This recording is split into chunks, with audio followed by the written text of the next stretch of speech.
It's no secret. Venice has a flooding problem. Here's St. Mark's Square. It's the lowest point in Venice. It used to be flooded only 40 times a year. Now it floods 250 times a year. But Venice also gets larger floods that can cover this much of the city. In the past, this was a very exceptional case. But since 2000, it's happened 16 times. In 2019, a catastrophic flood cost the city over $1 billion. So we brought in engineer Giovanni Cecconi to discuss how Venice can rein in the tides before it drowns. These are the Mose barriers, which Giovanni helped design and operate. They are mobile storm surge gates that rise to separate the Venetian lagoon from the sea. It's the city's $6 billion solution to flooding. This is the Venice lagoon with the three entrances, Lido, Malamocco, and Chioggia. 2 times a day, the high tide comes in and fills the lagoon with water. The low tide then flushes the water back out to sea. To block high tides, the Mose barriers were installed in each inlet. This is the bottom of the canal in which the barriers are installed, and inside there is the floodgate. Each gate is 66 feet wide, 12 to 16 feet thick, and 61 to 97 feet tall, making the tallest gate more than half the size of the Leaning Tower of Pisa. So if forecasts show especially high tides, the city raises the gates, which takes about 30 minutes. The air is pumped inside, it starts floating, but because of the hinges, it will assume a 50-degree position, keeping the sea higher and the lagoon at a lower level. Once raised, the barriers can maintain a difference in water level from the sea to the lagoon of about 10 feet. And for now, it's working. In 2022, a 5.5-foot tide was forecasted to hit Venice, which could have flooded 82% of pedestrian walkways. Because of the barriers, locals and tourists only had to face wind and rain. But when the 78 Mose barrier gates are raised, they don't just keep water out. They also keep what's in the lagoon in. That's an issue because some of Venice's sewage flows into the lagoon and requires the tide to wash it out. And that's not the only problem. In 50, 60 years, if the sea level will rise more than 2 feet, the Mose will become useless. This increase in sea level has led to more high tides, which has led the city to raise the gates far more often than originally planned, 66 times so far. But the sea level isn't just rising. Venice is also sinking.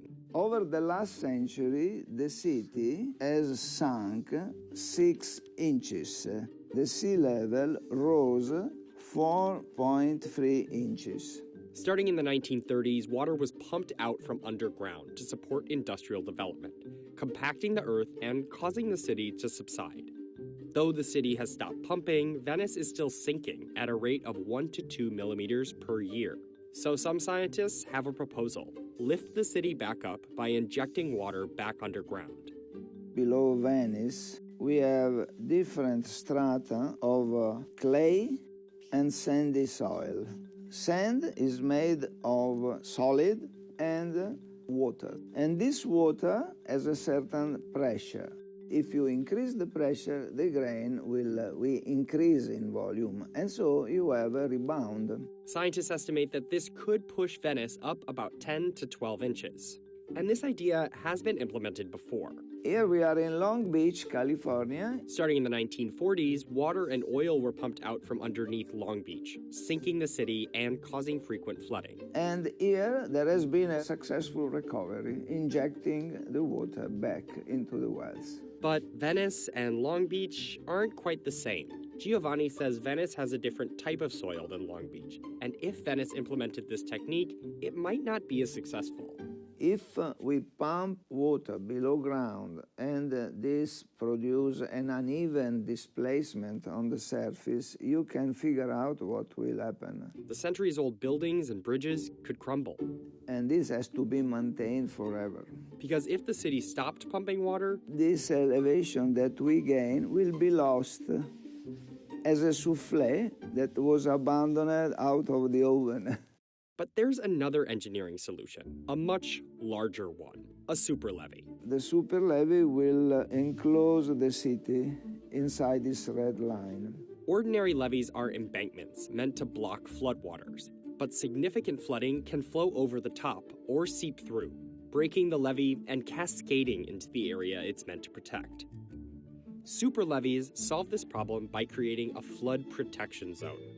They have a wide footprint with a low-grade backslope. In Venice, it would be about 13 feet tall and extend almost 400 feet along the base. It makes them resistant to water overflow and seepage. And even if water reached the top, it would flow slowly down the slope instead of cascading down like it would with a standard levee.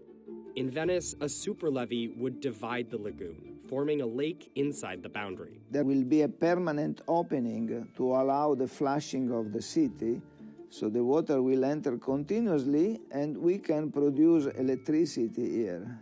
Pumps would help mimic the natural tide.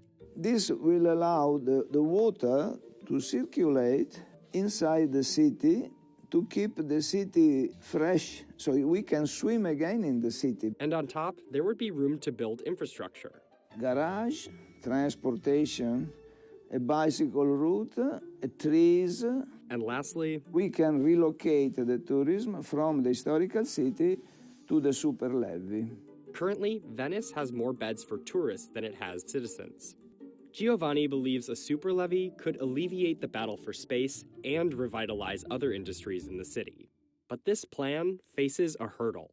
Construction of the Mose system was embroiled with corruption and delays. Building a super levee by the time the Mose barrier becomes ineffective would require laws to change and the public's approval. What we can learn from the past is we need direct participation of the people. So there will be not Giovanni Cecconi super levee, but the super levee of the people of Venice. In the meantime, Venice has found other ways to adapt to the rising tides. Glass barriers protect ancient monuments from the salt water, raised walkways funnel crowds around, and Venetians wear waders. The history of Venice is a 2,000-year history of adaptation in which the solutions were found by trial and error. I am optimistic because there will be great transformation in the future.